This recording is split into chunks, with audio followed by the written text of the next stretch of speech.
Welcome back. देखिए, हम लोग कुछ इंपॉर्टेंट क्वेश्चन देखेंगे लाइन और प्लेन से 3 डायमेंशनल ज्योमेट्री में, राइट। ये सारे क्वेश्चन आपके टेलीग्राम में चले थे, तो डेफिनेटली आपने इसके सोल्व किया है और सिंपल क्वेश्चंस हैं, बट एमसीक्यूज ऐसे आते रहते हैं, तो आपको प्रैक्टिस अच्छे से करना है। तो अगर आप इसको फर्स्ट टाइम देख रहे हो, then I suggest first try by yourself, definitely you done it. पहले आप इसको खुद से करो, नहीं बनता है फिर आप देखो कि कैसे मैं बनाता हूँ। तो बिल्कुल सिंपल क्वेश्चन है, आप जैसे यहाँ पे देख रहे हो, आपको इक्वेशन ऑफ प्लेन निकालना है थ्रू द 3 पॉइंट। ओके, अब इसको आप जो है 2-3 तरीके से निकाल सकते हो। जैसे अगर आप एक जनरल प्लेन ले लो, मान लो A X plus B Y plus C Z plus D, ये एक जनरल प्लेन होता है, ठीक है। अब ये बारी बारी से इस पॉइंट को आप डालोगे तो आपको क्या होगा, 3 इक्वेशन मिलेगा, फिर आप वहाँ से सोल्व करके निकाल सकते हो ए बी सी और डी का वैल्यू, और फाइनली आपको इक्वेशन ऑफ प्लेन मिल जाएगा। एक तरीका तो ये हो गया। दूसरा तरीका ये है कि आप डायरेक्ट प्लेन ले लो एक पॉइंट से, ठीक है। प्लेन थ्रू वन पॉइंट क्या होता है, प्लेन थ्रू वन पॉइंट। मान लो मैं एक पॉइंट से ले लेता हूँ प्लेन x1 y1 z1 से, तो ये होता है आपका a x minus x1 plus B y minus y1 plus C z minus z1 equal to 0, right. अब इसमें आप बारी बारी से, जैसे आप x1 y1 z1 मान लो आपका ये है, ठीक है, पहला वाला 1 1 1, तो आपको ये मिल गया। अब आप इन दोनों को सेटिस्फाई कराओगे वहाँ पे, तो आपको ए बी सी का 2 और रिलेशन मिल जाएगा, ठीक है। चलो मैं बता देता हूँ। जैसे मान लो कि 1 1 1 से मैं पास कराता हूँ, तो क्या हो जाएगा, तो आपका हो जाएगा प्लेन थ्रू पॉइंट 1 1 1, क्या आ जाएगा जी, यह आ जाएगा x minus 1 plus B y minus 1 plus C z minus 1 equal to 0, ये आने वाला है, ठीक है। अब देखो, अब ये इससे भी पास करता है Q से, तो Q से अगर पास करता है तो ये भी सेटिस्फाई करेगा, तो एक्स वाई जेड के प्लेस पे पुटअप कर देंगे तो आपका आ जाएगा 2a, यहाँ -1 डालने से आ जाएगा -2b, और यहाँ पे आपका आ जाएगा प्लस c इक्वल टू 0। और अगर मैं r को सेटिस्फाई कराऊंगा तो आ जाएगा -4a, फिर आपका यहाँ पे 4b, और यहाँ पे आपका -5c इक्वल टू 0, ये आ जाता है। अब यहाँ से आप ए बी सी निकाल सकते हो।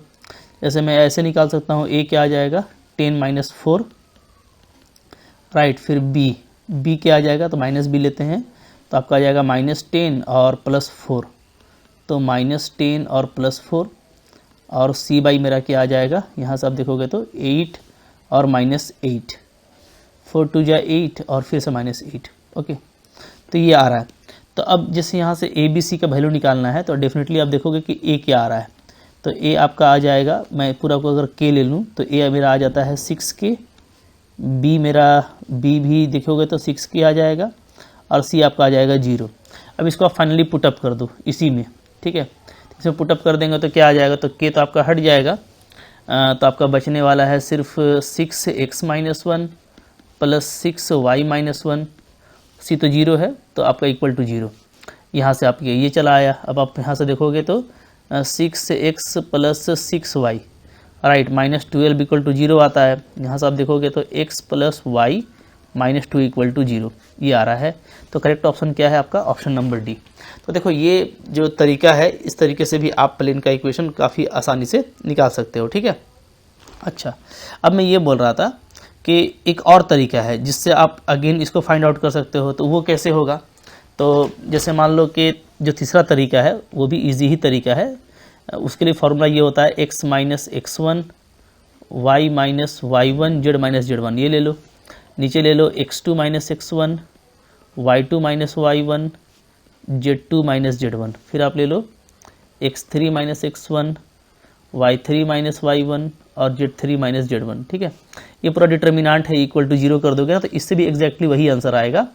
और यहाँ पे x1 y1 z1 आपका ये पॉइंट है, x2 y2 z2 आपका ये पॉइंट है, और x3 y3 z3 मेरा ये पॉइंट है। तो कोई भी मेथड से आप जल्दी से फाइंड आउट कर सकते हो और करेक्ट ऑप्शन पर पहुँच जाओगे। तो ये 3 तरीका है, ठीक है, जिसमें ज़्यादा अच्छा या तो आप डिटर्मिनांट यूज़ कर लो, या तो सबसे बेस्ट है कि आप इस फार्मूला से क्विकली निकाल लो, तो आप इस तरह से निकाल पाओगे। तो मुश्किल नहीं था, आई होप आपने ऐसे ही किया होगा, ठीक है। चलो आगे देखते हैं हम लोग। सेकंड क्वेश्चन क्या है यहाँ पे देखो, सेकंड क्वेश्चन आपके पास में है, द डिस्टेंस ऑफ प्लेन, इस प्लेन का डिस्टेंस निकालना है फ्रॉम दिस पॉइंट। तो ये तो सिंपली फार्मूला है। क्या होता है फार्मूला, x के प्लेस पे 2 डाल दो, y के प्लेस पे -3 डाल दो और z के प्लेस पे -1 डाल दो, तो आ जाएगा 4 + 9 -6 और +7, ये हो गया। और नीचे क्या होता है, नीचे होता है कोएफिशिएंट ऑफ x y और z के स्क्वायर का सम, तो 4 + 9 + 36, ये हो गया इसका एब्सोल्यूट वैल्यू। ओके, तो ये आपका आ जा रहा है 13 और 7 20 में आपका 6 माइनस हो जाएगा तो 14 बचने वाला है, और नीचे में आपका आएगा 7, तो करेक्ट आंसर आपका क्या आ जाएगा 2। तो क्विकली इस तरह का आप सिर्फ फार्मूला बेस्ड है, ठीक है। फार्मूला मैं लिख देता हूँ, सपोज करो ax - by + cz + d = 0, ये आपका मान लो कोई प्लेन है, ठीक है ना, और इस प्लेन पे आप क्या निकाल रहे हो, डिस्टेंस निकाल रहे हो, तो ये परपेंडिकुलर डिस्टेंस कहलाता है फ्रॉम द पॉइंट क्या, अल्फा बीटा गामा। तो फार्मूला क्या होता है, फार्मूला होता है a अल्फा माइनस प्लस, ठीक है, प्लस ले लेता हूँ बीच में, जनरल इक्वेशन हो जाएगा b beta + c gamma + d divided by coefficient of x का स्क्वायर, कोएफिशिएंट ऑफ y का स्क्वायर, कोएफिशिएंट ऑफ z का स्क्वायर, ठीक है, यही होता है। तो मैंने यही अप्लाई किया था और आपको क्विकली आंसर आ गया। नेक्स्ट देखो क्या क्वेश्चन है, क्वेश्चन नंबर 3 यहाँ पे है, आपको फाइंड करना है equation of plane through the origin and parallel to this plane. बहुत इजीली फाइंड आउट कर पाओगे, कैसे, इस प्लेन के पैरेलल क्विकली आप लिख पाएंगे कि इसके पैरेलल प्लेन क्या होता है, तो 3x - 4y + 5z + k = 0। चूँकि पैरेलल प्लेन में होता क्या है, सारा कोएफिशिएंट x y z का सेम रहता है, सिर्फ कांस्टेंट आपका चेंज कर जाता है। अब ये आपको ओरिजिन से पास कर रहा है, तो ओरिजिन इसको सेटिस्फाई करेगा, तो सेटिस्फाई करा दो, तो 0 आ जाएगा, k = 0, तो k का वैल्यू 0, तो k 0, तो k को 0 पुटअप कर दो, तो k ये हट जाएगा, तो ये आपका आंसर हो गया, ठीक है। तो बहुत जल्दी आप देख सकते हो 3x - 4y + 5z = 0। अच्छा, ये बहुत लॉलीपॉप क्वेश्चन है, कैसे, ओरिजिन से पास कर रहा है और ऑप्शन सिर्फ यही आपको दे रखा है, बाकी सब में तो एक कांस्टेंट है, और ओरिजिन से अगर पास कर रहा है, अब जब ओरिजिन डालोगे 0 0 0 तो -6 = 0 आएगा, ये तो पॉसिबल ही नहीं है, ये भी पॉसिबल नहीं है, ये भी पॉसिबल नहीं है, कांस्टेंट तो होना ही नहीं चाहिए। तो सिर्फ एक ही ऑप्शन है जिसमें कांस्टेंट नहीं है, तो सिर्फ आप देख के भी टिक कर सकते हो कि ऑप्शन नंबर सी हमारा क्या होगा, करेक्ट ऑप्शन होगा, ठीक है। चलिए नेक्स्ट देखते हैं क्या है, क्वेश्चन नंबर 4। क्वेश्चन नंबर 4 क्या बोलता है, the locus of x y + yz = 0। तो देखो यहाँ पे कैसे निकालेंगे, y को चाहो तो आप कॉमन ले लो, तो x + z = 0 आ जाएगा, राइट। अब यहाँ से क्या आ जा रहा है, यहाँ से आपका आ जा रहा है y = 0 और या तो आपका x + z = 0, ठीक है। इनको आप देखोगे ना, x + z = 0 को, तो ये क्या है, तो जैसे मैं इसको ऐसे लिख सकता हूँ ना, कैसे 1 × x + 0 × y + 1 × z = 0। तो ये एक प्लेन है, इसमें इसका जो डायरेक्शन रेशियोज है वो क्या है, वो है 1 0 और 1।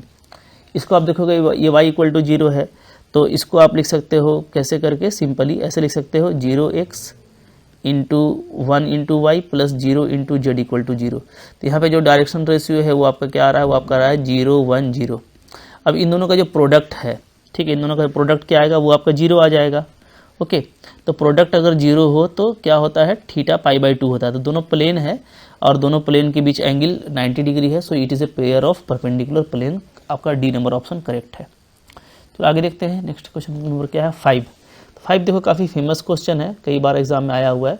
अल्फा बीटा गामा अगर एंगल है तो इसका वैल्यू क्या होता है, तो मैं डायरेक्टली -1 कह करके टिक कर सकता हूँ, बट इसको आप लिख भी सकते हो काफ़ी इजीली। कैसे, देखो अगर अल्फा बीटा एंगल लाइन बनाता है एक्सिस के साथ में, एक्स वाई और जेड एक्सिस के साथ में, तो ऐसे लाइन का जो डायरेक्शन रेशियो होगा, डायरेक्शन कोसाइन होगा DCS, वो क्या होगा, तो वो होगा L M और N। L का वैल्यू क्या होगा, कॉस अल्फा, M का वैल्यू क्या होगा, कॉस बीटा, और N का वैल्यू क्या होगा, cos gamma, using the definition of direction cosine.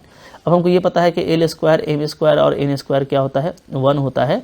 इसका मतलब ये है कि cos square alpha, cos square beta और कॉस स्क्वायर गामा का वैल्यू क्या होगा, ये आपका 1 होगा, ठीक है।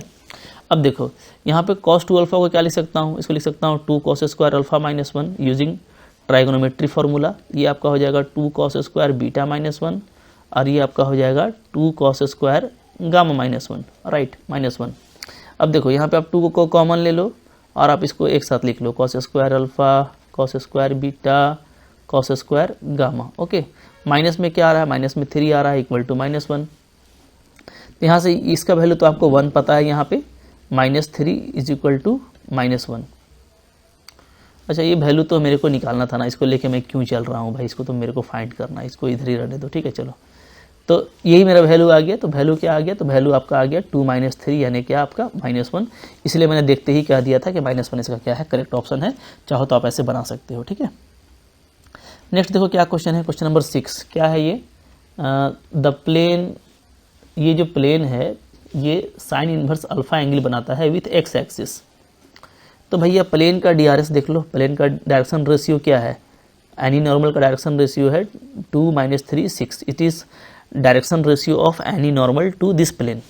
और एक्स एक्सिस का डायरेक्शन रेशियो क्या होता है 1 0 और 0। ओके, अब देखो तो अगर ये हो गया आपका लाइन और ये आपका हो गया प्लेन, तो लाइन और प्लेन के बीच जो एंगल होता है वो क्या होता है, वो होता है sine alpha is equal to A1 A2 plus B1 B2 plus C1 C2 divided by वही जो आप जानते हो सिग्मा में लिख देता हूँ मैं AI का स्क्वायर का रूट, और सिग्मा में मतलब ये हो गया आपका क्या, ये आपका हो गया, अच्छा चलो यहाँ पे तो A1 B1 C1 है ना, तो डिटेल में लिख देता हूँ, कोई इशू नहीं है।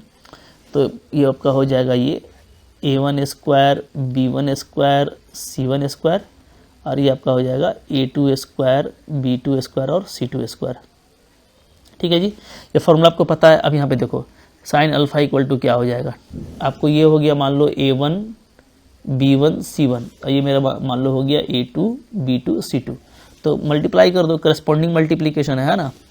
तो A1 A2 क्या आ जाएगा 2 × 1 2, ये आपका आ जाएगा 0, ये भी आपका आ जाएगा 0, और नीचे क्या आ रहा है तो देख लो इसका स्क्वायर हो जाएगा 4 9 और 36 यानी 49 आ रहा है, और इसका आ जाएगा आपका 1, तो 2/7 आ रहा है पूरा, ठीक है। यानी अल्फ़ा क्या आने वाला है साइन इनवर्स 2/7। तो आपको बोला था कि अल्फ़ा क्या होगा, तो अल्फ़ा भैया 2/7 होगा, ये करेक्ट ऑप्शन है। बहुत ही सिंपल क्वेश्चन था ये, ठीक है। फिर देखो क्वेश्चन नंबर 7, क्वेश्चन नंबर 7 क्या है, बोलता है direction cosine the cosines of any cosines of angle between any two diagonal of A cube. तो देखो क्यूब लेना है ना भाई, तो क्यूब लेना तो बहुत ही इजी होता है, और मैं आपको क्यूब लेके दिखा देता हूँ। जैसे देखो ये हो गया मेरा, मैं यहाँ पे ले लेता हूँ एक क्यूब, ये हो गया, और यहाँ पे फिर मैं इस तरीके से एक और ले लेता हूँ, ठीक है जी। ये तो ये मैंने ले लिया क्यूब। अब मैंने क्यूब तो ले लिया है, अब आप देखोगे इसमें अगर मैं 2 पॉइंट लूँ, जैसे मान लूँ एक मैं ये ले लेता हूँ, ठीक है, ये एक्स एक्सिस है, ये आपका वाई है, ये आपका जेड एक्सिस है। तो ये पॉइंट आपका होगा 0 1 0, ये एक्सिट प्लेन में है, तो ये आपका हो जाएगा 1 0 और 1। तो एक तो आप ये ले लो डायगोनल, ठीक है, और एक डायगोनल आप ले लो ये वाला और ये वाला मिला करके एक ये डायगोनल ले लो, ठीक है। तो इसमें आप देखोगे तो ये पॉइंट आपका होगा जेड एक्सिस का 0 0 1, ये आपका एक्स वाई प्लेन में है, तो ये होगा 1 1 और 0। तो दोनों का डायरेक्शन रेशियो क्या आ रहा है, इसका डायरेक्शन रेशियो अगर देखोगे तो ये आएगा आपका 1 -1 और 1, ठीक है। क्योंकि दोनों पॉइंट को आपस में माइनस करते हैं तो आपको डायरेक्शन रेशियो मिल जाता है। तो 1 को माइनस किया 0 से तो 1 आ गया, 0 को 1 से करेंगे माइनस तो -1 आएगा, 1 को जानते हो सब आप, ठीक है। अच्छा इसका डायरेक्शन रेशियो क्या आ जाएगा, इसका आ जाएगा आपका 1 1 और -1, राइट। अब दोनों के बीच में एंगल निकालना है, तो कॉस अल्फा क्या हो जाएगा, करस्पॉन्डिंग मल्टीप्लाई कर दो, 1 -1 -1 ये आ जाएगा। नीचे में इसका आ जाएगा डायरेक्शन रेशियो का स्क्वायर का सम √3, इसका भी √3, तो ऊपर में 1 1 कैंसिल, तो कॉस अल्फा आ क्या रहा है, तो इसका आप लेते हो मैग्नीट्यूड ना एब्सोल्यूट वैल्यू, तो 1/3 आ रहा है। तो यानी जो एंगल आएगा वो 1/3 आएगा। ऑप्शन नंबर ए आपका करेक्ट है। बात समझ में आ रही है, तो कोई भी दो डायगोनल लोगे तो ये तो एक रिजल्ट भी है, आपको याद भी होगा, तो याद रहेगा तो आप डायरेक्टली कर सकते हो। तो इसी तरह का देखो इजी क्वेश्चन आता है, मुश्किल क्वेश्चन नहीं आता, तो अब एग्जाम में बिल्कुल जो है अपने अंडरस्टैंडिंग से करना, ठीक है, क्विक हैंड रखना, तो आपको जल्दी जल्दी ऑप्शंस एलिमिनेट हो जाएंगे, आंसर्स आ जाएंगे। तो आई होप आपको ये अच्छा लगा होगा, अच्छा लगा तो लाइक कीजिएगा, चैनल पर नए हैं सब्सक्राइब कीजिए, और अगर आप पूरा कोर्स करना चाहते हो ना तो उसके लिए पूरा कोर्स अवेलेबल है। झारखंड से पीजीटी कर रहे हो या आप KVS में पीजीटी की तैयारी कर रहे हो, या आप हायर मैथमेटिक्स में लीनियर अलजेब्रा एब्स्ट्रैक्ट अलजेब्रा पढ़ना चाहते हो, CSIR नेट के लिए कैलकुलस पढ़ना चाहते हो, तो सारा कुछ मैंने लगा के रखा है। आपको मेरा एप्लीकेशन डाउनलोड करना चाहिए। एप्लीकेशन का लिंक आपको डिस्क्रिप्शन बॉक्स में है, वहाँ से आप गूगल प्ले स्टोर से डाउनलोड कर पाओगे उस लिंक के थ्रू, और एप्लीकेशन के थ्रू आप काफ़ी सिस्टमेटिक लर्निंग कर सकते हो। ठीक है, थैंक यू वेरी मच।